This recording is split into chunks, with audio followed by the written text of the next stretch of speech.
अभी हमने जो बेलमन फोर्ड एल्गोरिथम देखा, this is actually dynamic programming. So let's say I is some vertex जिसका हम शॉर्टेस्ट पाथ फाइंड करना चाह रहे हैं from the source vertex S in J number of hops. So J hops कह लें आप, या जे इंटरमीडिएट नोड्स कह लें, या आप ये कह लें कि आप at most J edges traverse कर रहे हैं. ठीक है, यानी जे हॉप्स आप कर रहे हैं मैक्सिमम पॉसिबल हॉप्स आई तक आने के लिए.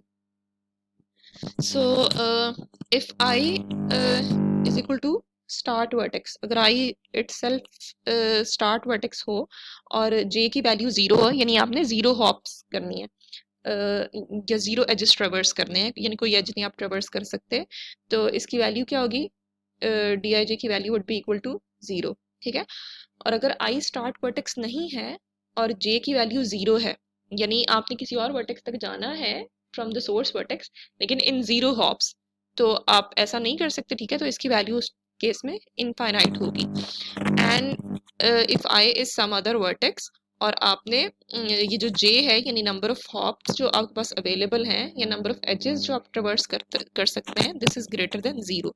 तो अब इस केस में आप दो ऑप्शंस यूज कर सकते हैं. या तो आप ये चेक कर लें कि आपने ये जो आई वर्टेक्स है, जे माइनस वन हॉप्स के अंदर आई तक का आपने जो शॉर्टेस्ट पाथ फाइंड किया था, या आप वो यूज कर लें. ठीक है, या फिर आप ये देखें कि आप यहाँ पे जे माइनस वन हॉप्स यूज कर रहे हैं आप आई तक आने के लिए. ठीक है, या फिर आप ये कर सकते हैं कि आप जो किसी इंटरमीडिएट वर्टेक्स के थ्रू जे तक आए, आई तक आए. ठीक है, सो ये आपके पास ये पाथ बना हुआ है. ठीक है, एस से आप के तक आए और फिर आप आई के ऊपर आए. सो के तक आप आए हैं जे माइनस वन हॉप्स के अंदर. ठीक है, और फिर ये जो फाइनल जे हॉप है उसके लिए आप के से आई तक आए हैं.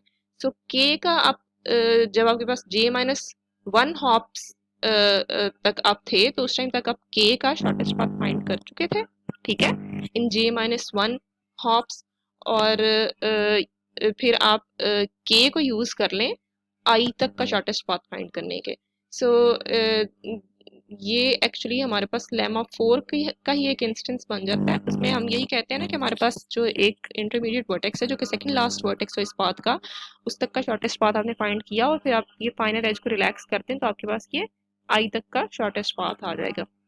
सो एक ऑप्शन तो आपके पास ये है कि आप चेक कर लें जे माइनस वन हॉप्स के अंदर जो आपने आई तक का शॉर्टेस्ट पाथ फाइंड किया था. ठीक है, और दूसरी ऑप्शन में आप जे हॉप्स कंसीडर करेंगे. ठीक है, आई तक आने के लिए, लेकिन थ्रू दिस वर्टेक्स के. ठीक है, ये कोई भी वर्टेक्स होगा जिसके थ्रू आप यहाँ तक आएंगे, जो आई का कोई भी प्रीवियस वर्टेक्स हो सकता है.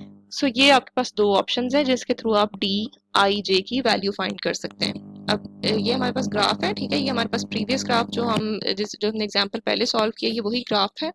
और ये जो टेबल है ये हमने इस फॉर्मूला के साथ फिल किया, और आप इसको यहाँ से वेरीफाई भी कर सकते हैं. सबसे पहले आपके पास जब जे जीरो है, ठीक है, यानी zero number of hops available है आपके पास, आप जीरो एजेस ट्रेवर्स कर सकते हैं अभी, और जी आपका सोर्स वर्टेक्स है, तो ये जीरो होगा, बाकी सबकी वैल्यूज इनफाइनाइट होंगी. फिर आपके पास मैक्सिमम पॉसिबल हॉप्स वन है. ठीक है, और जी आपका सोर्स वर्टेक्स है, आपके पास सिर्फ मैक्सिमम पॉसिबल हॉप्स या एजेस जो आप ट्रेवर्स कर सकते हैं वो वन है. तो इसके आप एक एक ये वाला एज ही ट्रेवर्स कर सकते हैं जो जी से यू तक है और जी से एक्स तक है. तो जी यू और एक्स की वैल्यूज अपडेट होके 6 और 7 हो जाएंगी. ठीक है, फिर उसके बाद आपके पास आप दो एजेस अब ट्रेवर्स कर सकते हैं. ठीक है, जब आप दो एजेस ट्रेवर्स कर सकते हैं तो फिर आप जी से वी तक भी जा सकते हैं. ठीक है, और z से आप y तक भी जा सकते हैं. तो फिर v और y की वैल्यूज भी अपडेट हो जाएंगी, 4 और -2 हो जाएंगी इस आइट्रेशन के अंदर. फिर उसके बाद आपके पास मैक्सिमम पॉसिबल एजेस जो आप ट्रेवर्स कर सकते हैं वो 3 हो गए हैं. ठीक है, जब ये 3 हो गए हैं तो आपकी ये वैल्यूज फिर से अपडेट हो जाएंगी. ठीक है, अब आप इस u पे बजाय, पहले आप सी से यू पे आ रहे थे डायरेक्टली. ठीक है, लेकिन जब आपके पास तीन आप एजेस ट्रेवर्स कर सकते हैं, तो आप सी एक्स वी और यू के थ्रू, सॉरी वी से आप यू पे आ सकते हैं. ठीक है, क्योंकि आपके पास 3 हॉप्स अवेलेबल हैं, या आप 3 एजेस ट्रेवर्स कर सकते हैं इस टाइम पे। फिर उसके बाद आपके पास 4 हॉप्स अवेलेबल हैं, ठीक है, यानी आप मैक्सिमम 4 एजेस ट्रेवर्स कर सकते हैं। तो जब आप इतने एजेस ट्रेवर्स कर सकते हैं तो आपके पास ये y की भी वैल्यू अपडेट हो जाएगी, क्योंकि अब आप y पे आ सकते हैं बाय ट्रेवर्सिंग 4 एजेस। तो आप z से x पे जाएंगे, x से v से u, और u से फिर फाइनली y के ऊपर।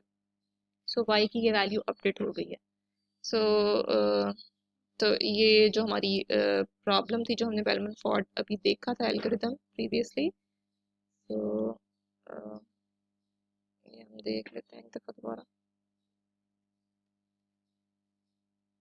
सो ये हमारा एल्गोरिदम था, ये बेसिकली डायनामिक प्रोग्रामिंग की तरह ही काम कर रहा है, and this is the final result.